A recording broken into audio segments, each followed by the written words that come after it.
I started from nothing, never knew where my next meal was coming, but I transformed my life, I stay one step ahead. Mindset of disruption, I own the edge. This is the ThrillCast, where I bring the wisdom you need. Everyone is selling knowledge, I give mine away for free. I'm as real as it gets, you either love or hate me. Best believe I'm Major League Bill Hines, that's me. This is the ThrillCast. This is the ThrillCast. This is the ThrillCast. Hello, everyone. Welcome to the ThrillCast. We're back, and we have a special guest co-host, and we're bringing on an IT expert, cybersecurity expert, and really good friend of Chad Gracey. So I said that we're bringing Chad Gracey on so they can fact-check each other. And Eric Martinis, how are you doing today? And thank you for coming on the ThrillCast. I'm doing well. I'm calling you from San Clemente, California. So it's still, if you look in the background, it's still pretty light out. Yeah. But yeah, Chad and I have been really good friends since 1994, I believe, or 93. So yeah, I'm glad you have him as a co-host today. So throwing copper days, huh? Yes. So what was it like hanging out with a major rock star during the did he get you backstage passes, or did he like keep you at bay? No, Chad was always super gracious. And I actually knew his wife before I knew him. I went to high school with her. His first wife. First wife, yep. His you got to first clarify. Wife, and first wife, yes. What's that? You got to clarify. You can fact check that. Yes, fact check that. So yeah, it was awesome. Because it was right after Pain Lies on the Riverside had a big hit, and right before the MTV Unplugged. And so, he moved out to Portland, Oregon. I was living in Oregon, where my father and stepmother lived, and just from being really good friends with his first wife, we kind of all just hung out together. And I saw that meteoric rise, and my wife actually was the beneficiary of most of it. She went on tour in Canada during Throwing Copper. Really? So, that's right. She came out with Michelle. Yes, that was cool. Yeah, so she went out with for 2 weeks, I think. Yeah. Yeah. So Michelle, she went to school for a year where I went to college in Provo at BYU. Oh, BYU, nice. And I had connected her with Angie, my current wife, and they lived in the same house for about a year. But she ended up I moving back to Oregon, and met Chad on the 120 Minutes tour, I believe. Yes. You guys were just little pups, we were like just teenagers. little pups, exactly. I think we had just turned 21 on that. Oh, is that tour. how you met him? He's talking about Michelle. That's how I met Michelle. Okay. Yeah. All right. And then she, I don't know how long after that, said, hey, I'm dating this guy named Chad. You got to meet him. He's really cool. Yeah, I think we started dating in '93. Yeah. So came out, and that's when I met you. Oh, why did I think he introduced you to her? Nope. I don't know why you thought that. It was the opposite. Yeah. Yeah. No, it was from. I think she was hanging out with Blind Melon or something like that, and then met Chad. And yeah, she's he was flirting with her, and she said, "Sorry, I've got a boyfriend." And I don't know the whole story, but I've got a boyfriend. But check back with me. And so she was dating Shannon. Chad checked back with her. Oh, really? Shannon Hoon. That's right. She was dating the lead singer of Blind Melon at the time. And wasn't that Shin's friend? No, Shin sang for Blind Melon. Oh, he took over for him. No, I don't know if he took over, but he sang some shows for him once he passed. Oh, but no, she was dating Shannon, and we were on tour with Blind Melon on the 120 Minutes tour, and I met her then, but yeah, I was respectful of her relationship, as you are. And then they broke up, so it's like, hey. Hey, Chad, I don't think I've asked you this. Did you get the copy of the wedding video I had made for you guys? Because when he got married in York or Lancaster, I think it was Lancaster. We did get married in Lancaster, yeah. Do you have that? Because I do have it. Dig it out of the vault. I only shared it with Chad because I've spent the last year and a half digitizing all of my old Hi8 movies, VHS tapes, photographs. I've got about a full terabyte of everything. Wow. And I'd found the original wedding video, and Eric, the ThrillCast will pay you for the footage. Did you send it to me recently? Yeah, I sent it to you. It's on my Google Photos feed. But yeah, so I you'll have to ask Chad for that. I'm not going to get that out. I got to figure out where you sent it because I don't remember you sending it. Did you tell me this? It wasn't cgracey1 email address. It was the other one. Yeah. Oh, so it's on go check your Google Drive. I can text it to you. I'll text it to you again. Yeah, that's fine. So. I don't know. Well, you know, an IT expert. If you can't find it, it's like, Eric, help him out here. Do one of them Teams file share, screen share thing. I'm sure you can figure that out. Michelle's gone on to be very successful in Hollywood. She's managing Nathan Fallon. Extremely. Or how do you say his last name? Nathan Fillion. Nathan Fillion. He was on what's that alien show on FX? Firefly. So that's where I think he kind of blew up. And then he was on another, medical show. Unfortunately, I haven't seen any of those series. I keep meaning to go back. I remember him from the Santa Clarita Diet. Did you ever see that? That was Drew Barrymore. It was a zombie thing. It was like a funny zombie thing. It was there's 2 seasons of it. That's where I knew him from. But anyway, so now he's on The Rookie, and she manages him, and now she's a producer on the show. She did the executive producer, I believe. So. Hey, that's awesome. So is she gonna be like your Trump? She's gonna be like 41 and 3, 45 and 47. Take it easy. She took slow down, slow your roll. She took a term off. What the hell just happened? It's like, I love it. And Eric, I meant to fact check you earlier. You were like, my current wife. Like, is there going to be a future one? No. You're like, no plans. I'm too old. I'm one and done. That's right. Did you go, my current wife? Like, whoa. Anyway, I'm getting both of you in trouble now, right? Yeah, man. Come on. So Eric, you can't get me in trouble with Angie. She knows I love her. So. Oh, absolutely. Well, here's the thing, though. If anyone didn't know you and they were to follow your social media and they looked at your family, they would know. If they only knew one thing about Eric and Angie, is that they love each other and they love their children, and they would do anything for them. Like, the love that your family has is infectious and it's palpable. Like, it literally comes through social media. It really does. And it just, your kids are so lucky to have the parents that they have. And that's like, me and Gracie have talked about that. But obviously, conversely, you're also lucky to have those kids. Like, you were blessed to have those kids because they are good kids. They are good kids. Yeah, I'm super blessed to have the kids I have. I mean, sometimes I feel like I do too much for them, and I always have to kind of pull back. Because I've been accused of spoiling them sometimes, but I try to not. I mean, I've had a really successful career, and one thing I've done for them is when they turn 14, I've got a standing PowerPoint, because I've always been, really into classic cars, especially Volkswagens. So the older air-cooled Volkswagens. And so I put together a PowerPoint. And when they turn 14, I'm like, here's your choice of cars. I'm going to buy you the biggest jalopy, something that barely runs. That's funny. And by the time you're 16, you've got to get that thing running. I'll pay for all the parts. I'll help you fix it. I'll do whatever, but you've got to get that thing going. Nice. And so you've done that with all of them? I've done it with all of them. Well, actually, my oldest didn't want to do it, but the last 3 were really into it. So my first one that took me up on the offer did a 1973 Volkswagen thing. Oh, and nice. The second one did a 69 VW bus.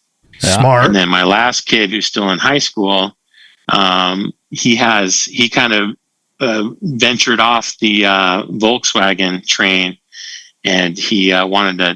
He has a 1978 Datsun 280Z. Oh, awesome! And so I've had to work on like a water cooled engine. And figure that out. Right. So is it Coleman that didn't want to do it? Yeah, Coleman didn't want to do it. Oh, that's shocking. Yeah. I know. He's more practical. He's like, whatever. Just whatever. Yeah. So I guess he's walking right now, right? Coleman's likes to walk. No, he drives a car, but he's a really practical kid, so he just drives a very cool a Jetta. A Jetta, nice.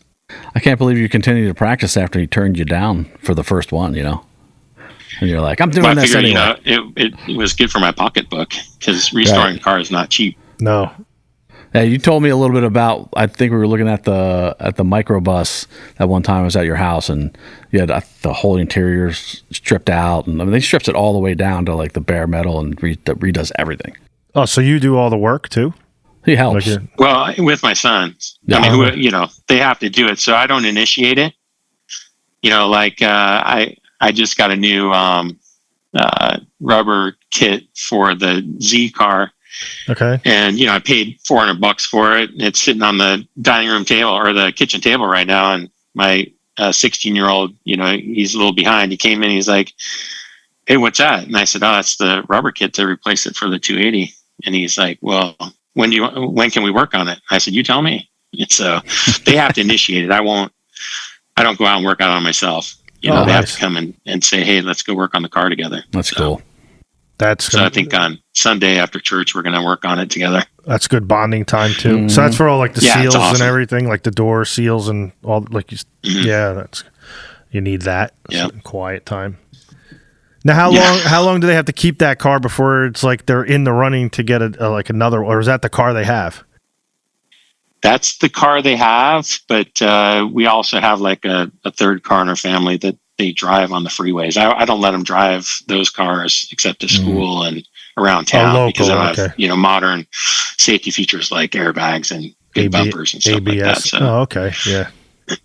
But they're cool. Now, when you restore it, do you like have everything like repainted and like you would get it up and running like totally?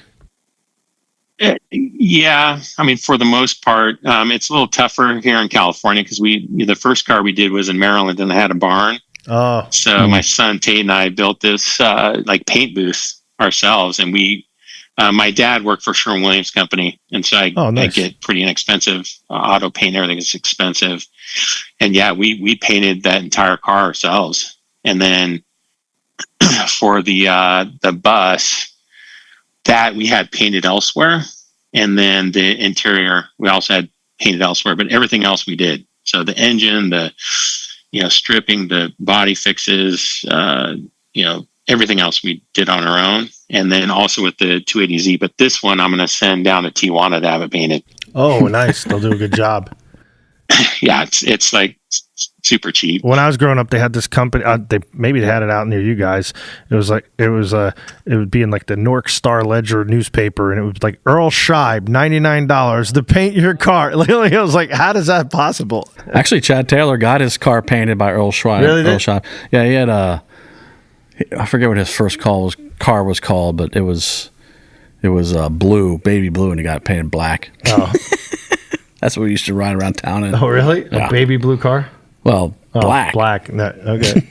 So, Eric, we had a cabriolet painted in Mexico, and for some reason I can't remember. My buddy wanted pink seats, so they also do like upholstery. they'll refurbish your upholstery. Oh wow! Down there, and so you can get a whole car painted for less than $1,000. Oh wow! Amazing. So, Earl. Jose Scheib. Yeah. Jose Scheib. It's like Ernesto Scheib. Ernesto. Yeah, exactly. So, Eric, after you graduated BYU, or before you went there, what was like your thought process into picking a career? Because obviously you picked right, because of all of the success you had in business, and you continue it's almost like. I want to say you have the Midas touch, like from your time at Presidio and all the different companies you have and the companies you started. Like, what was your thought process, and was it just something you knew early on, like in high school? It's like, I want to go to BYU, I want to study this, and this is my career path, or were you just like winging it? No, I actually went to BYU first, thinking I was going to be a history major, and then maybe go to law school later on. And then midway through, I changed to film. And so I actually got a bachelor's in film degree. And I spent a summer in Los Angeles couch surfing with a friend who was living in Venice, working at Enterprise Rent-A-Car. And, just kind of looked at that industry and figured out that, that's not for me. But so the next year that I went back to school, one of my buddies was like, "Hey, let's take a Dale Carnegie course." Oh. And I was like, "Well, what's that?" And I thought it was, like something you could take in school. And he's like, "No, this is like learn how to sell." And I was like, oh yeah, let's do it. And he's like, well, it's $1,800. And I was like, I don't have $1,800. My tuition's like $900. And so he's like, no, it'll change your life. And so I took that course. It was like 6 weeks.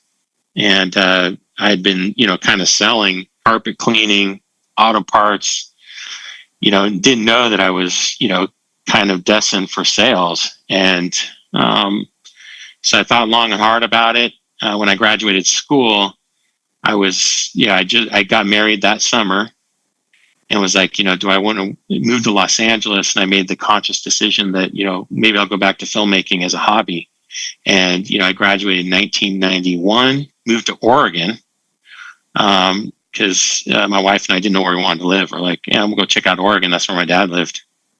And right then was when the internet was starting to boom. Yep. Mm-hmm. And so I got a job working for a company that was selling local and wide area networking and print sharing for small offices. And I don't know if you remember Novell Netware, Novell, WordPerfect and all that. Yeah. So Novell was doing, simple networks where you could share printing. And then my boss, who was like a super forward thinker guy, he was probably in his late 50s when I was working for him. He was like, hey, I think we need to jump on this internet thing. So we started selling modems to some of the bigger ISPs in Portland, Oregon, like Teleport and Digex. And we did sell some to America Online and 28.8, 33.6s, all that. And then, and then we just kept on going from there. I found this guy at Teleport in Portland who worked with, was it Network Visions? I can't remember the name of the company that was doing domain name registration. And so we started selling those. Internet? Or no? It was whoever was running Network. I can't remember. Network Solutions. Network Solutions. Yeah. Internet. So we'd pay him $500, and then we go to various businesses all over Oregon and say, hey, you need to get this domain name and get a presence on the web. And back then, when I first started doing it, there was no, the web was just text-based. Yep. With no pictures. Yep. Oh, and they're like, wow, why do we need that? And I just sold my butt off and said, you need it. And so I registered cheesecake.com, NikePlay.com, WhitneyFarms.com, Simplot.com, just tons and tons of URLs. You didn't get live.com. We charge customers $10,000. And then we'd pay $500 to. For that. Nice. Yeah. Nice. You should have advised the guys in live that that name would. Mm-hmm. And their URL. I think Chad and I talked about it, but he was more interested in avocados that we were selling. We did the first website for Simplot out of Boise, Idaho. Yeah, that's funny. I remember he was working. When I met him, he was working with something about avocados. I was like, "What are you doing?" Really? We were building websites too. Yeah. But then it kind of morphed into, I don't know if you remember this, but it was 1-to-1 ratio on modems. So you would dial up. Yep. And then it would just rotate modems. There was a company called Ascend, and they made a box called Max. Yep. And they took all those modems and put them down into a one-use server looking thing. Yep. And you can get 48 modems on one box. Yep. So we sold those like crazy. Oh, okay. So that's how you're increasing the bandwidth. I moved east because I was like, you know what? I need to move to where, all the ISPs are. And if May East, May West, May East is there in Virginia. Yep. And so I started selling to, 7 of the 8 largest ISPs were out there. And so I sold, to Digex and UUNet and AOL and you name them. Earthlink, MCI, all those. All those guys. Yeah, remember that? And then you get the discs in the mail. Remember, they just bombard everything. Yeah. You were a customer, you still got a CD. Yeah, it's crazy. Yeah, so that's kind of how I got into the whole business. Sales. And I was trying to in 1999. I was trying to get out of a non-compete, and so I went to work for Presidio, and that's right. I was there for 23 years. Through 3 acquisitions, an IPO, and another acquisition. Yeah, I remember when they went public. I actually had purchased stock in them, and I don't know if I ever. You didn't make any money. No, I know I didn't. Yeah, no, didn't do that well. VARs don't do super well. So we're even, right? I'm just kidding. That's a joke. That's a joke. Wasn't one of your biggest clients the IRS? I think I remember you telling me that at one point. Yeah. So when I was selling, the IRS was my biggest customer. Oh, wow. And we did all of their UC infrastructure, unified communications, over 660 plus sites. Wow.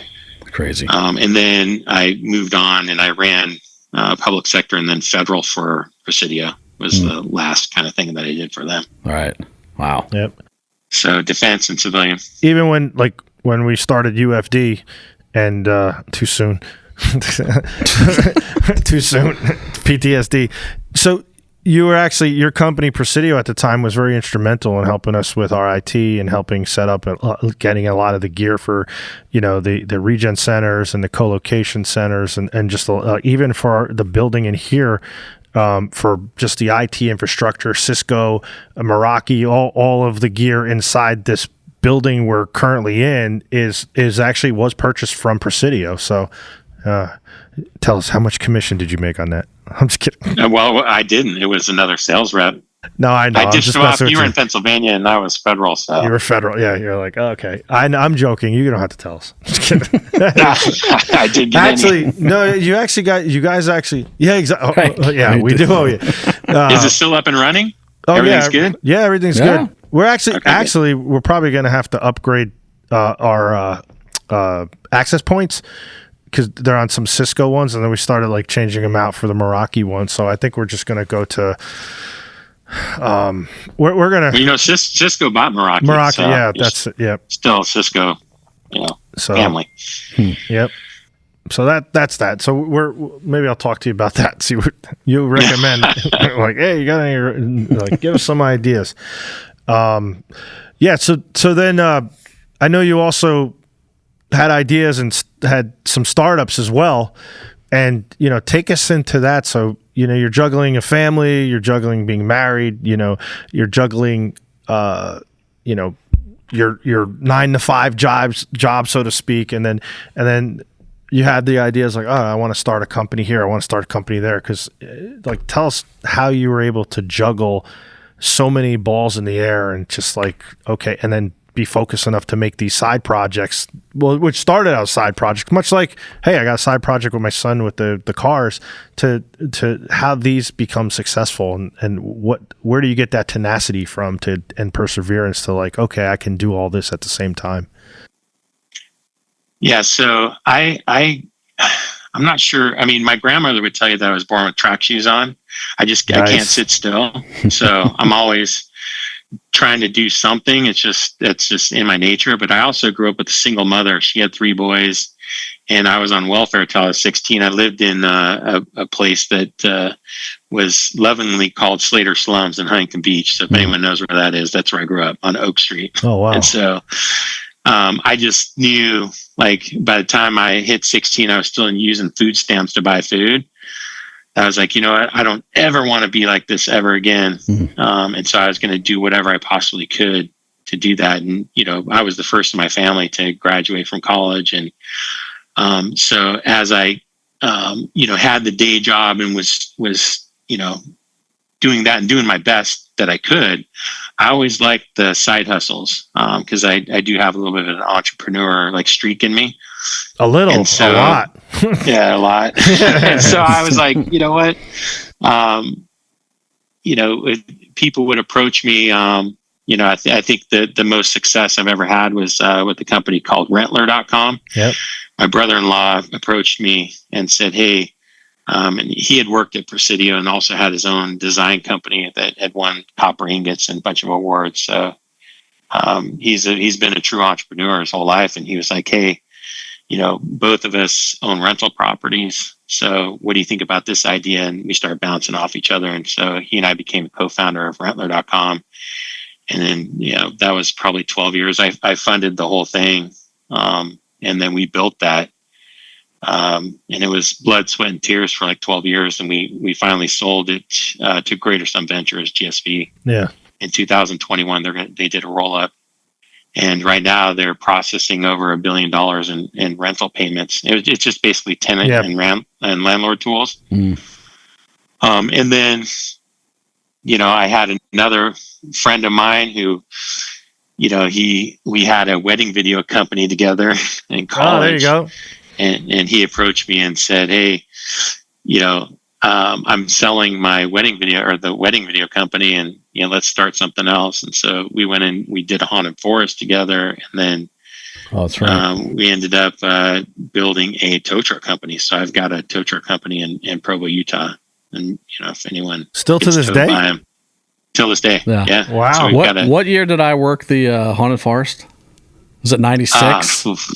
You actually worked it? Yeah, I was one of the characters. I always get out of here. Really? I think it was 96, 95 or 96. Live fans, this is a new revelation. We've never heard this before. I moved to Maryland in 96. So maybe it was 97. It was somewhere in there. My really good friend, this is a different friend. He had haunted forest. It's actually it was voted number 1 on the East Coast this last year, but it's normally in the top 3. It's called Markoff's Haunted Forest. It's in Dickerson, Maryland. You still have it? And no. I don't, but he does. Oh, okay. He has, they put through like 3,000 to 5,000 people a night. Holy moly. But yeah, it's pretty incredible. And then, the entire time I lived on the East Coast, myself and all my kids and a lot of my friends, we worked there every weekend.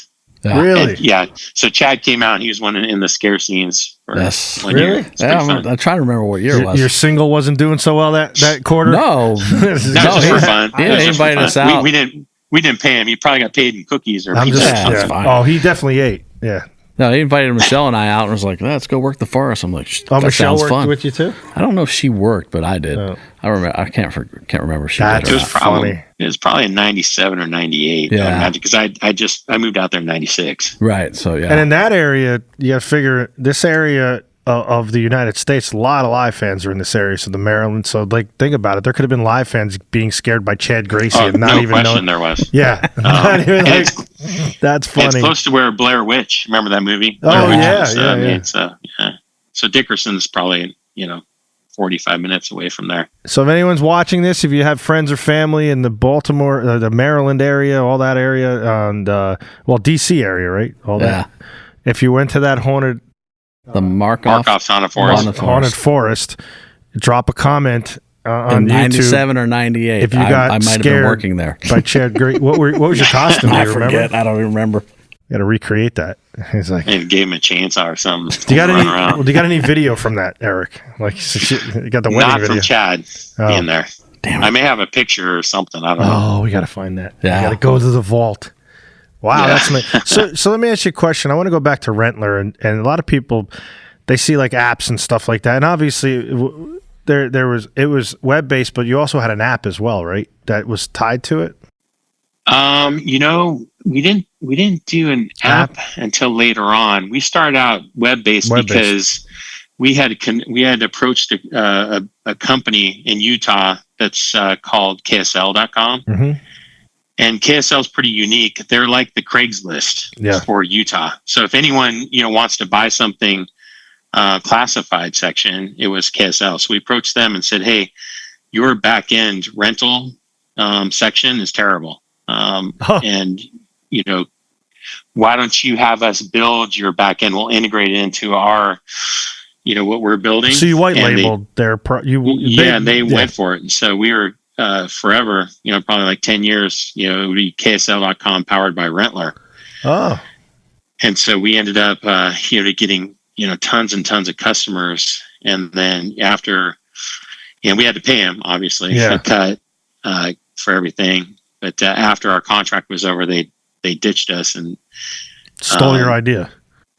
They tried to hire all of our employees, or a bunch of them. Oh, wow. And luckily they didn't go because they were going to build their own. And so we thwarted that, which was good. But by this time we were known, or we still are known in Utah, Colorado, Idaho, parts of Nevada as where you go to, rent a house or apartment or whatever. Oh, okay. So, guy asked this question: do you regret selling it?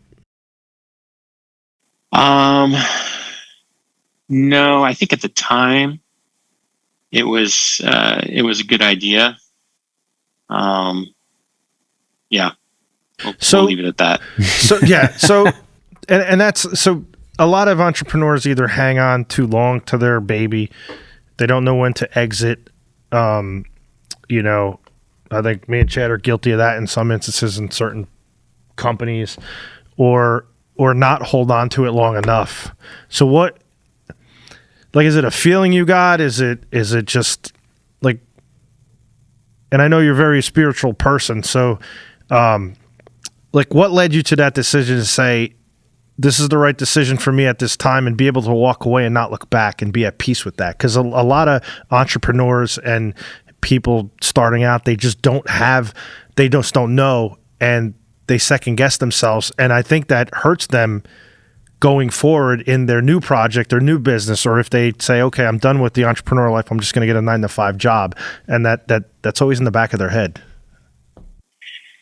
Yeah, I think it was just time. We were approaching a point where we need to scale pretty rapidly. And both the CEO, which was my brother-in-law, we were like, you know what, do we go out and try to get more money? Because we knew that we had to go and do fundraising. Yeah. Or, do we turn it over to someone who has, at the time they had 2 or 3 other similar companies like ours, one was College Pad, which was similar. They were doing college rentals. And so we kind of looked at that model. And when we sold to them, it wasn't right away where we got cashed out. It was, hey, we're going to roll you up, give you shares in this new entity. And we're going to be, even bigger. So I think it was more of, what happens if they go and find someone else that is like us. So it was more of a timing thing. And then we figured, the new CEO that was kind of doing that, we really respected him. He was like, he knew what he was talking about. And he had the company that he had grown was funded by Keller Williams, real estate company. So we're like, oh man, this guy knows what he's doing. Yep. And so I think it was just more of a timing thing. Which was fine. We did well. So you've heard of the platform. If you look at like that latest Google acquisition, Wiz, I mean, they offered him $23 billion last summer. Was it 29? I can't remember. Maybe it was like 29 billion. And I was like, geez, startup security, cloud-based security company, take the money and run. Take the money. Yeah. At that point. But they said no. But now, last couple of weeks, they said, hey, we're going to acquire you for 32 billion. So, they held out for another, bump. 3 billion or so. So I don't know. That actually reminds me of, so before Instagram, like right before Instagram came out, I mean, I'm talking, they beat them to the market by like 3 to 4 months. It was called Color. I don't know if they don't remember. It literally launched for a couple of weeks. Somebody acquired them for like $40 million. They took the money, they ran, and there was always thoughts that like it was somebody on the Instagram team that like had it buy it out so that they like killed that project. So it was like acquired to kill it so that this other platform that had so much money behind it could succeed. And, again, so like just take the money and run. But you've heard of the platforms like a Vail or Rent Cafe, very similar to what Rentler was doing. Am I correct? Yeah. So we used the Vail for our portfolio, and then even Rent Cafe and different things like that. Rent Cafe is pretty big in like the the college, like housing type of thing as well too. Yeah. We kind of owned the Mountain States, and the way that we started Rentler in like 2010, so we're like one of the first companies doing that. Yeah. But to scale, we needed money. I mean, we just couldn't do it. And, a lot of these companies coming out of Silicon Valley and other places just were, they had the money to do it. And I think we would have gotten, really big if we would have had, like a huge backing from a VC or private equity or something like that. And I just don't know that we had the gumption or the want to go out and try to do that fundraising. I don't know. Oof. Yeah, go on the fundraising tour. Oh boy. Oh, those are horrible. The one thing you had was the name, though. That's a cool name. It's the branding. That's an interesting story.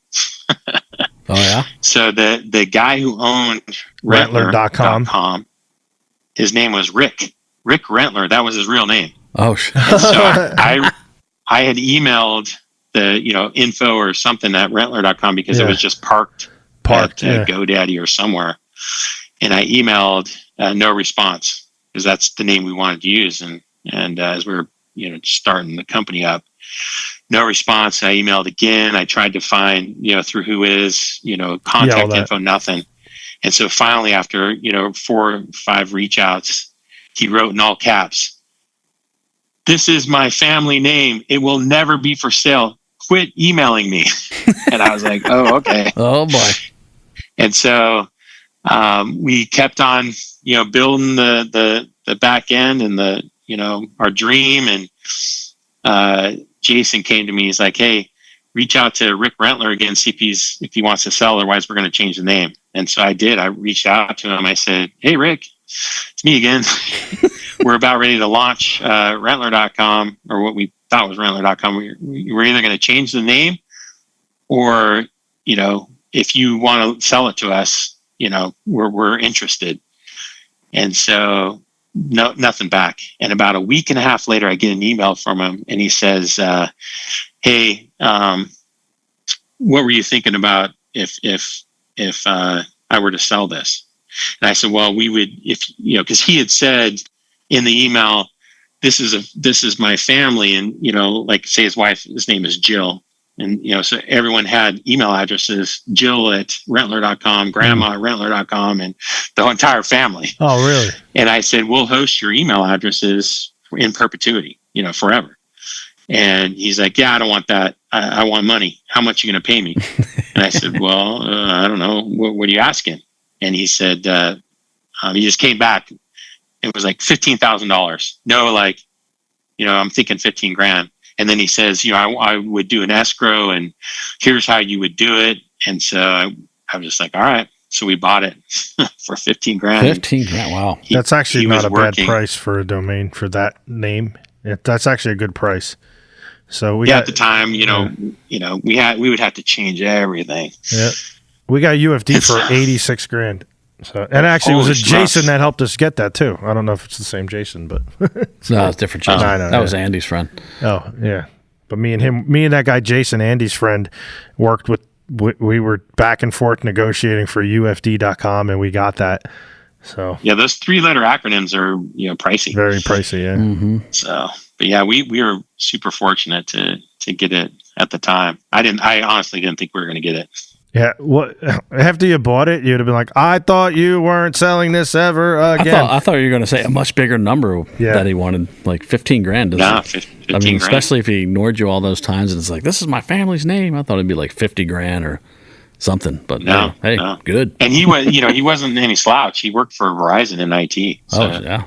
I think he knew, what things were worth. Yeah, interesting. That's crazy. All right, so did you and Gracey meet when you guys were in Oregon? Yeah, Portland. Portland. Yeah, Portland. Okay, we just ran into each other at a coffee shop. Like No. He was dating Michelle. I was dating Michelle. Wife. And she was, that's how. I was friends with her in high school. Yes. In fact, she lived maybe catty corner around the street. Her parents lived around the street from my dad. Oh. My dad's stepmother's house. Right. And so when I was like a junior in high school, I moved to Oregon to finish high school from California. And I lived near her, and we became really good friends. And so I'd known her. You didn't date her, though, did you? Uh-oh. Yeah, I did. Yeah, I did. He dated her. Yes. She's a year younger than me. And TMZ here. It's like, I already knew this. It's not a surprise. You guys are Eskimo brothers. He knew that. It was in high school, though. It wasn't after in college or anything. So. That's nice. So you guys are really close. You guys are really close. Who, Chad and I? Yeah, we're really close. But yeah, so after I got married in 93, moved east in 96. So we all lived together, not together, but lived in the same kind of neighborhood in Portland for about 3 years. Wow, 2 to 3 years. I had you made that cake for out. Yeah, we had dinner that one time, and you made I forget what you called it. Was it better than sex cake or Was some kind of poke cake. Is that what it's called? Better than sex cake? Yeah, better than sex cake with the Heath bars and all that. Yeah. Oh, I love Heath bar. And you poked holes in it and poured like caramel and freaking sweet and condensed milk. Sweet and condensed milk, and then topped it with I remember that. Whipped cream. That was a good cake. Chad moving to Portland broke up live. Despite what Rolling Stone says. No, I think so says many people. they all moved away. I mean, Patrick moved to Florida. Ed moved to LA. I was the first one to move, Portland. though. I was the first one to move, though. He was the first one to move. I'm just setting the record straight that I did not break up live. And Eric, you've been around forever. You know, I think you got them back together over a beer, right? Is that what I read? No. I'm just kidding. That was the story was that Taylor and Ed met over a beer and got back together, but that's not true. That's not even true either. I literally went to a live show. No, so hold on, back up. I went to an Ed show in 2015 of October, and Bob Zazera got me the tickets. And then to meet Ed, you had to buy like some merch. So I bought this poster, and I still got the poster. It's signed by Ed, and I like put my hat down, and he goes, "Oh, who do you make it out to?" And I slid it on the table, and he still didn't recognize me yet. And I go, "Make it out to Chad and Pat of Live." And he goes, "What the fuck's up, Bill?" He's like, "How's it go? How'd you like the show?" I'm like, "Oh, it was cool. It was great." And he's like, "What are you doing here?" I was like, "Well, I know a little band that needs a lead. I know a little band that needs a lead singer." And he's like, "What? I thought they have a singer." I was like, "Yeah, I just fired him yesterday." Literally, it was like the day before. The guys were too wussies. Like they didn't want to fire Shin, so I had to fire Shin. Yeah. But he's a lovely guy. But that's beside the point. Absolutely. But anyway, so I went there and then Ed put me in touch with Chris Harden, and then me and Chris Harden just kind of negotiated the whole thing, and that's the true story. It wasn't over a beer or anything like that. But it doesn't look sexy. That you crap. But that was you got to get Bill's goat by saying that kind of stuff. But the marketing thing, and like when they said that, I didn't care. I asked Gracie. I was like, that's what the marketing. That's what they want to say, and because like what's Americana? Like, oh yeah, two guys talking over their differences, letting bygones be bygones over beer. So that's kind of let that play out. I wish it would have lasted. Yeah. Well, this guy had the good idea. Like he was like Metallica did it. Like, and Metallica's pretty successful. The four of them should have got into like therapy, and it probably would have helped. I was saying that the whole time before band therapy. We needed band therapy. And we should have filmed it just like Metallica did. Some Kind of Monster. They made a movie out of it called Some Kind of Monster. You would have made money on that. They did band therapy in it, and then they hired the new bass player all in that movie. It's pretty cool. Yeah. Yeah, that's where they gave that bass player like $1 million and then say, "Hey, you're an equal member of the band." Yeah. So there was no greed in there. The premise around the whole movie is that they were doing band therapy. That had this therapist was working them through their shit. That's what I was saying the whole time, but no one wanted to do it. But long story short, I did not break up live. You keep saying that. I never thought you did. Oh no! I just read the REM book. Oh, cool! How was that? Called? The name of this band is REM. It was really good. Yeah. So, they talk about their ups and downs. Yeah.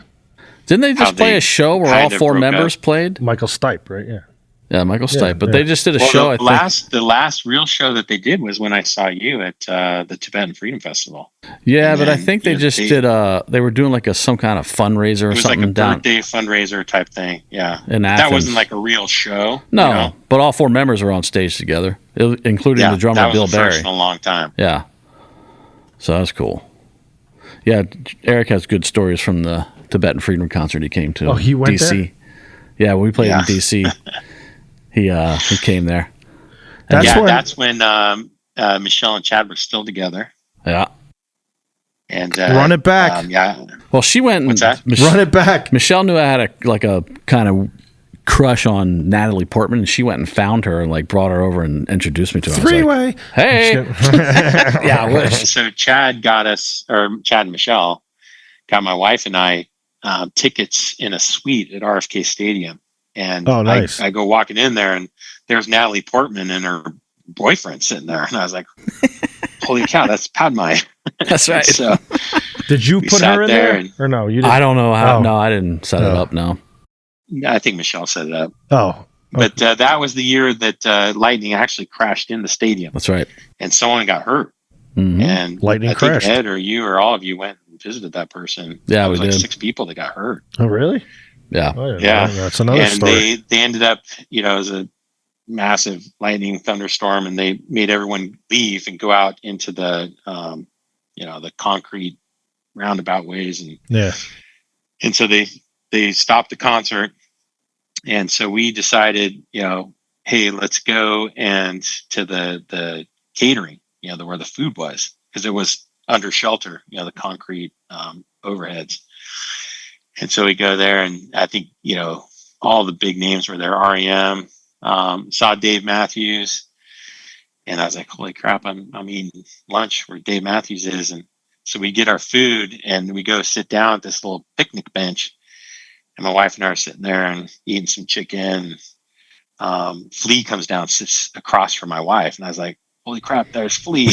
That's so cool. I'm like, tongue tied. Yeah. Because I, big fan of Chili Peppers. And my wife starts chatting him up because I don't think she knew who Flea was. Who he was, yeah. She's like, whatever. So she's talking to him, they're talking. And the crazy part is, what Chad's probably referencing, is his wife, Flea's wife, comes walking over and she's talking, and I'm just eating my chicken. Like, I was trying to get in the conversation. I couldn't. I was just, being stupid. And so they're all three now talking, and their 5-year-old, maybe 6 years old, comes walking up. Flea and his wife, I can't remember her name. I just remember she had pink hair and she was wearing a sundress. And the kid comes up and he says something like, I'm hungry, to Flea's wife. And she's like, okay, go ahead. And he reaches up and he pulls down her sundress and he starts nursing. Oh my god. And I was like, what the heck? And I just eat my chicken like, oh my gosh, this is crazy. We're hanging out with these Hollywood types. And my wife was like, oh boy.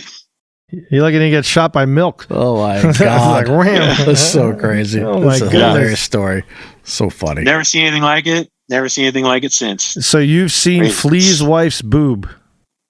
I think I tried to avert my eyes real quick because I was so taken aback at what was going on. That what I didn't really what watch. did Angie do? What did she do? She kept talking like, this like was nothing happened. normal thing. Did she say anything about it afterwards? Like, that was weird. Yeah, she's like, did you see that? And I was like, I saw it. Meanwhile, the But kid. my wife's super chatty, so she's like. Meanwhile, his kid was 10 at the time. Just kidding. He's 5 or 6. I mean, you can ask for it. Yeah. Oh my god. I mean, definitely kid was walk around, could reach the boob while she was standing up. Wow. That's insane. Wow. Oh boy. Yeah. So mobile nutrition. I've probably seen, Chad, I've probably seen like 25 live shows in my day, because we used to, I moved out east. I'd gather my friends and, I'd say, hey, I've got a famous friend who's a drummer of a big old rock band. Do you want to go see a show? And Chad was always super gracious to, get us tickets backstage. And I didn't have to buy any merch to get Ed's autograph or a picture. You saw some Merriweather quite a few times, right? Oh yeah. Merriweather, all over the place, up in Mohegan Sun. Oh yeah. Nissan Pavilion. And I saw you with Jane's Addiction. That's right. Yeah. Uh-huh. And what was cool is Michelle was a big, huge music fan. Yes. And so she'd always hit up Chad for, we saw Stone Temple Pilots. And did you ever see Brian? Brian who? Brian. Is that his name? Who's Brian? Marilyn Manson. Oh. Yeah. Oh, no, I never saw them. No. I was going to say. Well, you can't just pull out the name Brian and expect me to go right to Marilyn Manson. That's what PD calls him? Brian. Of course, that's what we do call him. But there was no reference around that, Bill. Anyway. So I did get me to the biggest live fan that's famous, Dennis Rodman. That's right. Yeah. And Jim Carrey. Carrey. In fact, my mom, my wife answered Michelle's, or was it your phone, Chad, or Michelle's, where Jim Carrey called? It's probably I think you had both. Maybe in their home phone or something. Yeah. And she answered the phone and he's like, hey, this is Jim Carrey. Call for Chad Gracey. and I was like, Jim Carrey, like real Jim Carrey? And he's like, yeah. who'd you think, or something like that. And she's like, oh my gosh, I'm talking to Jim Carrey. You used to have his phone number? Yeah. What happened? Yeah. Why didn't you stay friends with him? Because he would always change his phone numbers, and I'd lost it and then never reconnected with him. So if I ever run into him, say it there, whatever, and I say, "Do you know Chad Gracey?" He would say, "Yeah." I went to his I went to his wedding. Totally. I went to his wedding to the reception when he married Lauren Holly. Oh, really? And it was at Tom Hanks' house. Oh, okay. And this is like 98, 99, somewhere in there. I forget. Yeah. So Tom Hanks too? Well, I met him, but I don't think he would remember me, but I met him. And didn't you play like a Dennis Rodman party in Newport Beach? Yeah. Times, I think? Is that where the helicopter landed? Yes. He got in big trouble for that. Yeah, we played at his house on Newport, right on the beach. It's hilarious. That's great. Well, that Tibetan freedom concert you went to, the Chinese government actually wound up banning live from ever. They were like, if you play that concert, you can never come to our any of country. the artists. Right? Oh, really? Yeah, any of the artists. They're They're supposedly on a blacklist for China, so Yeah. I don't know if I ever want to try to go there because it might put me in jail. Yeah, put you in the gulag, man. Gulag. I don't need to go to China anyway. Eric, you been to China? Have you ever gone? I've been to Taiwan. That's Okay. not I think China. that's the closest I've been to China. Yeah. I've been I've been to Hong Kong, which is now Chinese. Yeah. to Beijing. Bill I've went. told him stories. It's Well, you did a mission in Korea, right? South Korea? Because you should No, tell me. I didn't serve a mission. Oh, I'm a okay. convert, but I did live in South Korea for a year. Yeah, I remember you telling me Wow. that and all the weird stuff that Yeah, I did a gap year. Oh, I see. Okay. Right. Between my junior and senior year in South Korea, and that was crazy. That was in '92, which is when Rodney King happened. We actually got sequestered. Oh, wow. Oh. Had to stay in our house during the whole riots, because remember the rooftop Koreans and all that stuff, and they're like, hey, if you're American, you got to stay in your house. And I was Not good. Oh, idea. snap. State I didn't defense. think Tell me about twice. that. Yeah, exactly.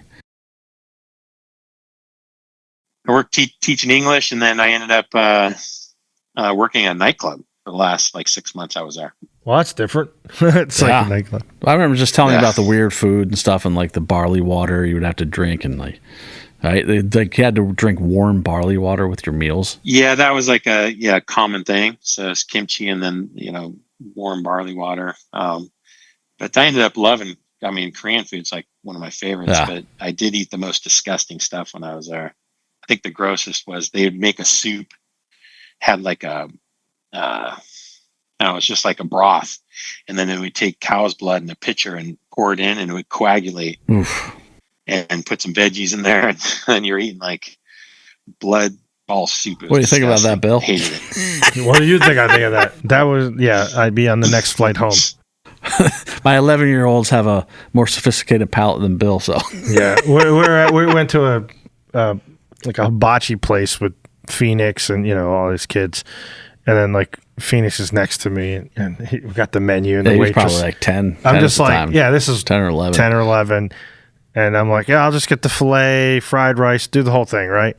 And then he goes to Phoenix. So I'm thinking he's going to be like, I'll have what he's having. Because when I go out to hibachi with my kids, I'll just filet, right?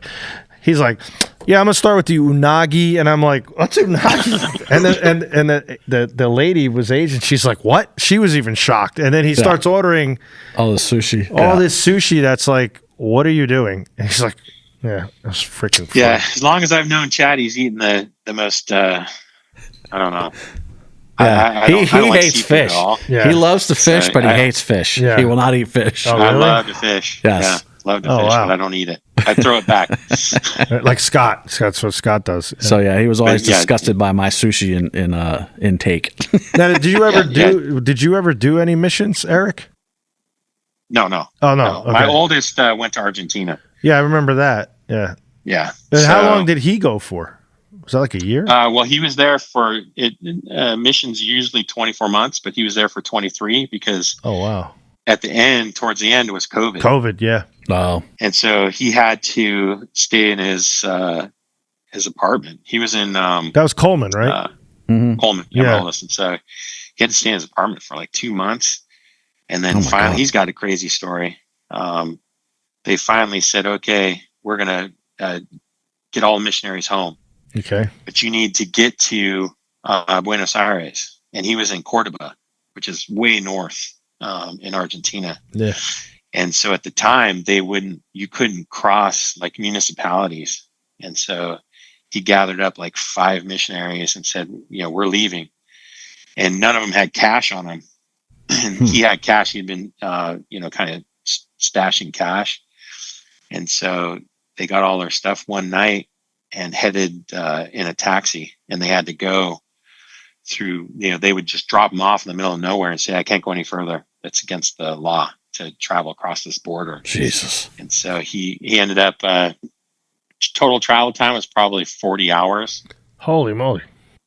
Trying to get to the mission home, which was in Cordoba. And then from there, they took a bus, and they weren't allowed to stop, all the way to Buenos Aires. It took them about 5 days just to get to the airport.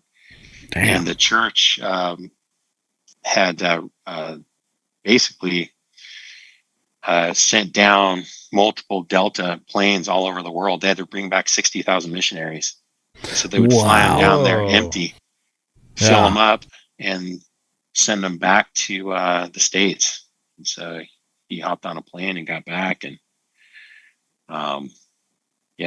if you had 4 months left on your mission, then they would just send you stateside, serve out in the States. Mm-hmm. But since he only had like a month left, they were like, okay, you're done.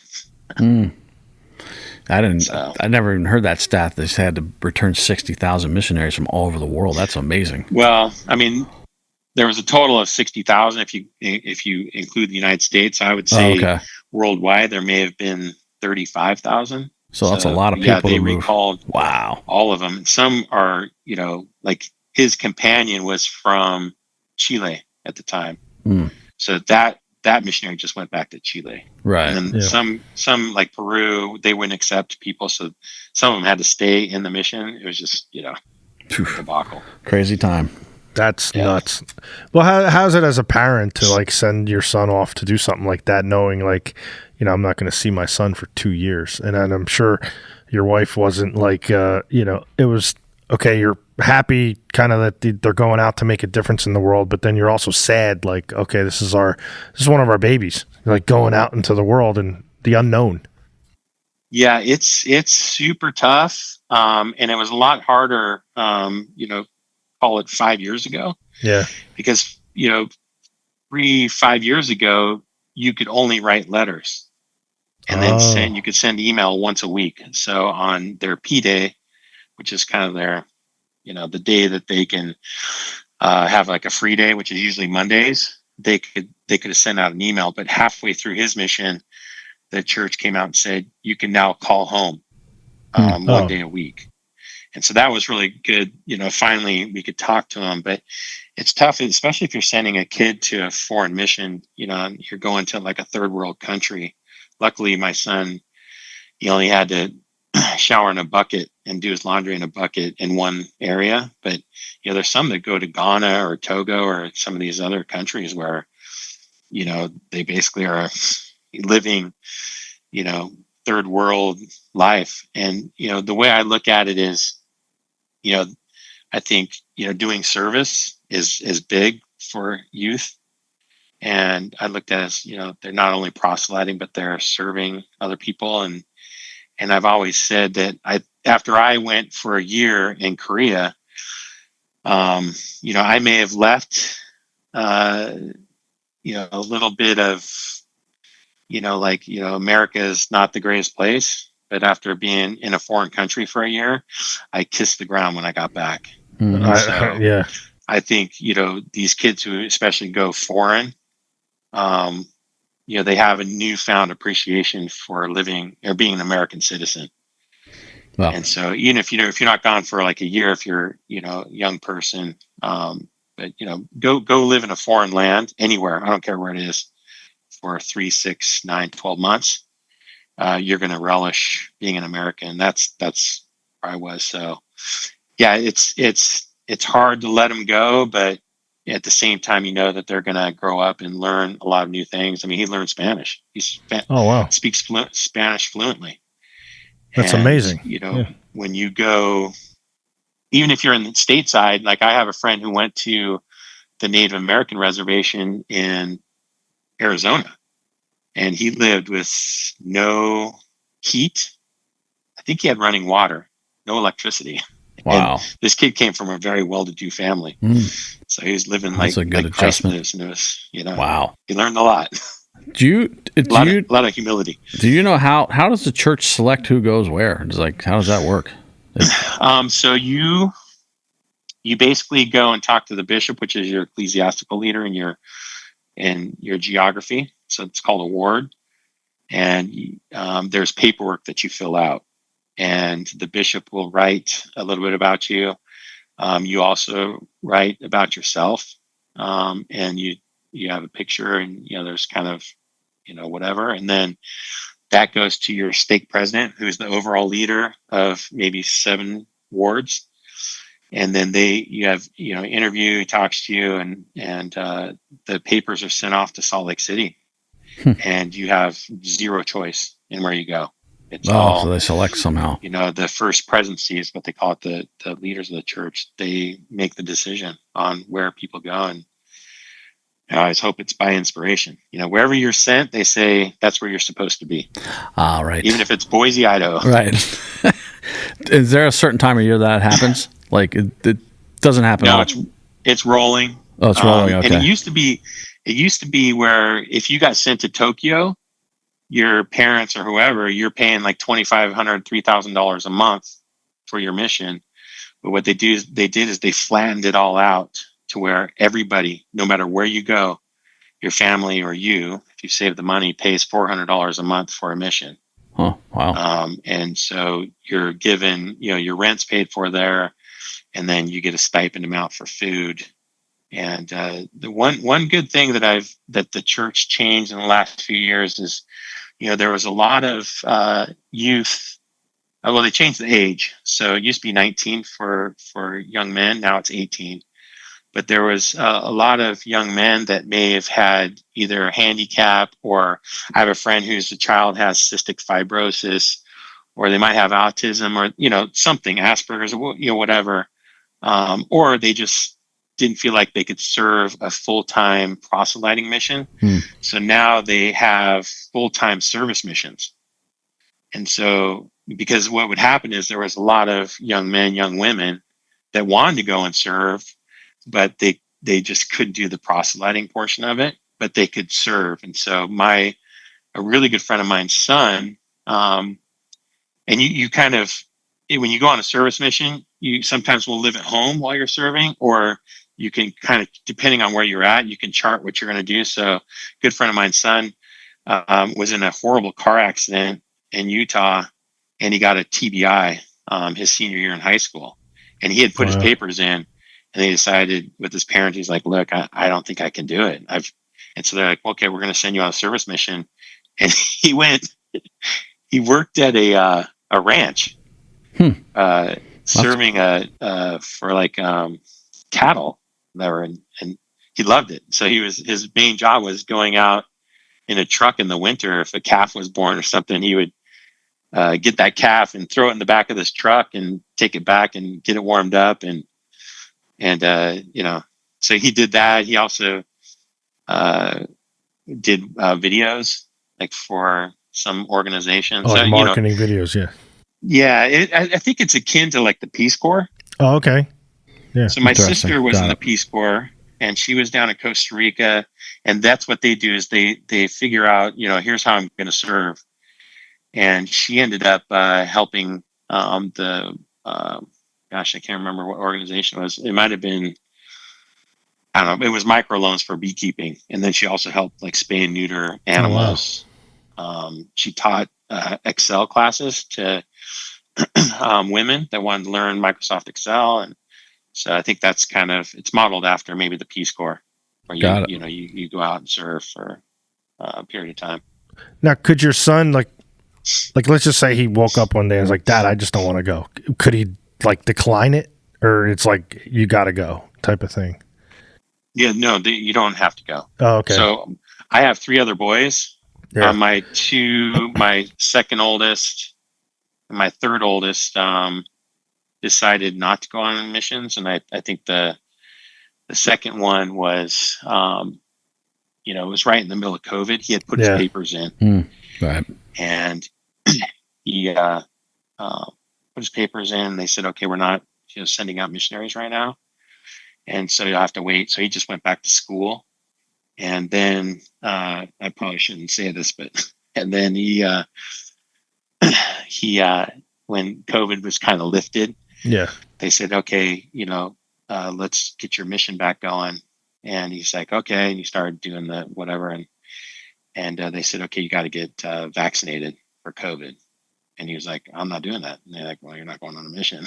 So that was it for him. Well, I agree with him. So, like as far as that goes.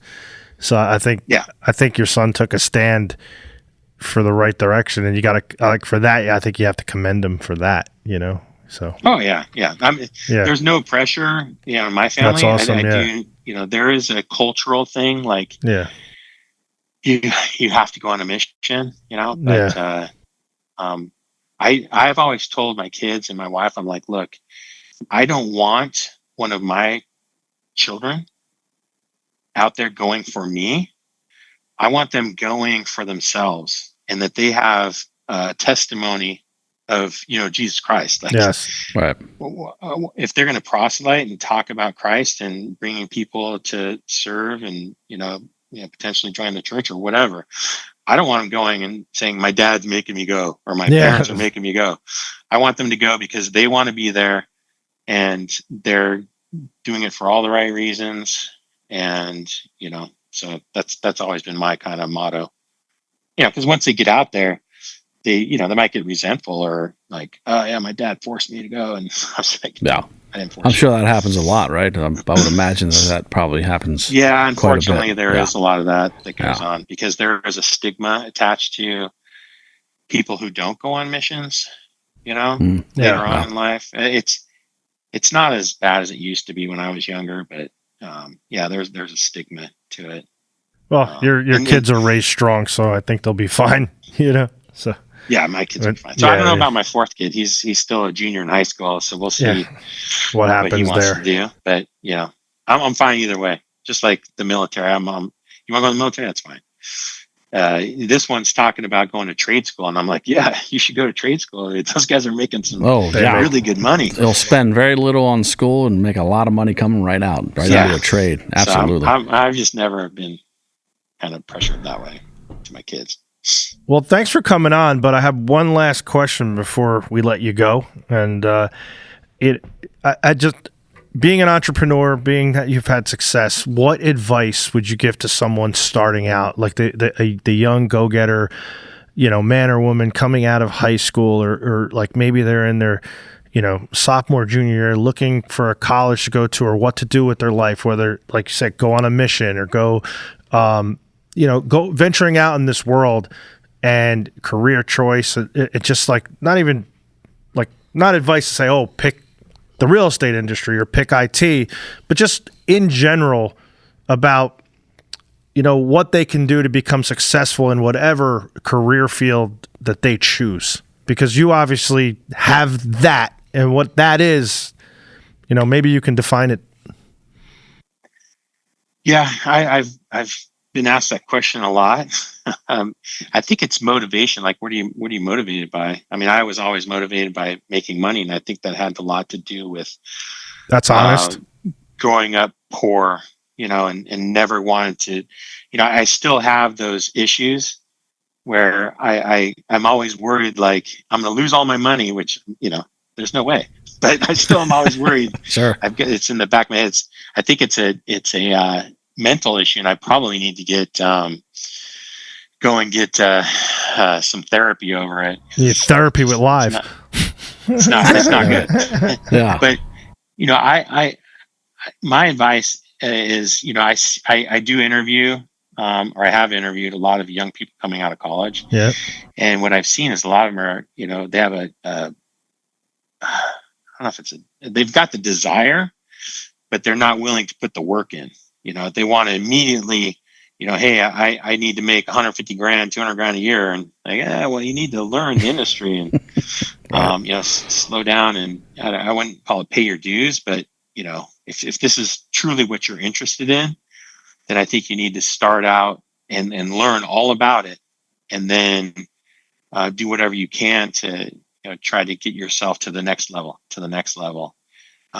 So a lot of it's drive, and then if you're just kind of looking for what your kind of career life is or whatever, my suggestion is learn a lot about everything and find something that that is extremely interesting to you, because it becomes a slog if you're not interested. I mean, I got into IT because I was really interested in computers.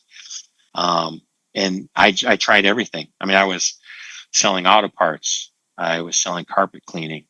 I was, selling any number of things, cars. But I really liked, the quality of life with being a salesperson. If you're an attorney, you're a doctor, you're a therapist, some of those really high paying jobs, you've got to bill. Right. So you got to go into the office, and if you're an attorney, you got to get those bill rates going. If you're a doctor, you got to be in there, a dentist, someone's mouth. Yeah. And I was like, I can make just as much or more money selling. And so that was you got to find out, what kind of life you want to have and what you're interested in, and try lots of stuff. I mean, that's part of the reason I moved from Oregon. Yeah. Is because I was like, this is not working for me. I got to try something else, Yeah. And so I just kept trying different things, and, it happened upon something that I really enjoyed. And, even now, I got extremely interested in cybersecurity. So I'm kind of going down that route. It's going to be huge. So fascinates me. Yeah. And, well, thank you for coming on. And, I think, I don't know if I'll see you at the next live show, but I vowed to myself I'm not going to another live show until Chad's behind the drum kit. Well, we'll see. You're not going to another live show. I never say never. Never say never. But anyway, I'm going to end it properly. Eric, thank you for coming on and being a very gracious guest, and thank you for sharing your stories of your time, kind of coming through the ranks of entrepreneurship and being a business owner and thought leader in your space, and just even a great friend to the man, the myth, the legend, Chad Gracey, because I know, like, in his top, 2 or 3 friends, you're definitely in it, and I don't think he ranks them. So, like, you're definitely one of his. Fortunately, we don't get to hang out enough, but I appreciate that, and Chad and I have always been really good friends, and I'm very fortunate to have someone that I can kind of always get back together with, and nothing changes. Well, exactly. Yep. Yes, those are the best kind of friends. He's solid. Time goes by, and you just get back together like nothing happened. Yeah. But having said that, we should get together soon. Yeah, for sure. And Bill, you're always invited. Thanks for having me on your show. Well, Eric, awesome. You're invited here, and we got plenty of bedrooms. And then you could watch him do his thing. All right, invite me out next time. I'll come out. Take care, Eric. Have a nice day. All right, we'll see you guys. Thanks. Take care, bud. Now let's go.